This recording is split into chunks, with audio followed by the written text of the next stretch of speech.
নমস্কার, আজকের রেসিপিটা হইল বুন্দিয়া লাড্ডু।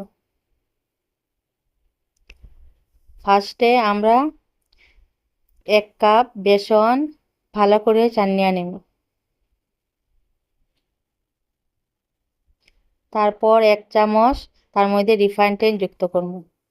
তারপর একটু একটু জল দিয়ে বারবার জল দিয়ে আমরা একটা ব্যাটার তৈরি করব।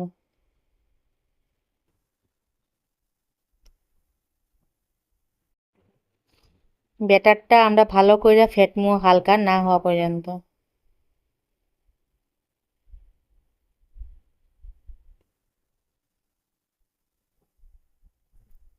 তারপর আমরা 1 চিমটি ফুড কালার ইউজ করব। আপনারা ইচ্ছা করলে নাও মিশাতে পারেন। তারপর ভালো করে মিশিয়ে নেব। কনসিস্টেন্সিটা ব্যাটারের এইভাবে থাকতে হবে। তারপরে 1 চিমটি আমরা বেকিং সোডা ব্যবহার করব। তারপর কড়াইতে তেল গরম করে এইভাবে আমরা একটা ঝাঁঝরা রাখিয়া তার উপরে একটু একটু করে ব্যাটার ঢালব। ঝাঁঝরাটা আমরা নাড়াবো না, এরকম সিধাভাবে রাখবো। তারপর আমরা 1 মিনিট পরে নাড়াচাড়া করবো ক্রিস্পি না হওয়া পর্যন্ত। হাত দিয়ে আমরা চেক করে দেখে নিব যে ক্রিস্পি হয়েছে কিনা। এইভাবে আমরা সব বুন্দিগুলা ভাজ্যা উঠাইব।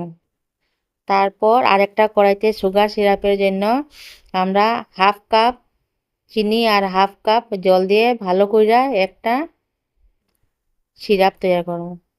সিরাপটা একটু আঠাযুক্ত হইলে আমরা তার মধ্যে আগে বানিয়ে রাখা বুন্দিগুলা ঢাইলা দিব। ঢালিয়ে আমরা ভালো করে নাড়াচাড়া করতে থাকবো যতটুক পর্যন্ত না সিরাপগুলা বুন্দিয়ে অ্যাবজর্ব করে।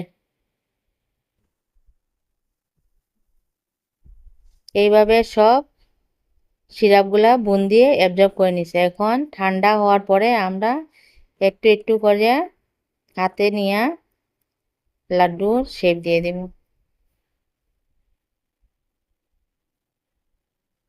আমরা হাতে একটু ঘি গ্রিস করে নিব যাতে লাড্ডুগুলাতে ঘির গন্ধ আসে। এইভাবে সব লাড্ডু তৈয়ার করে নেব।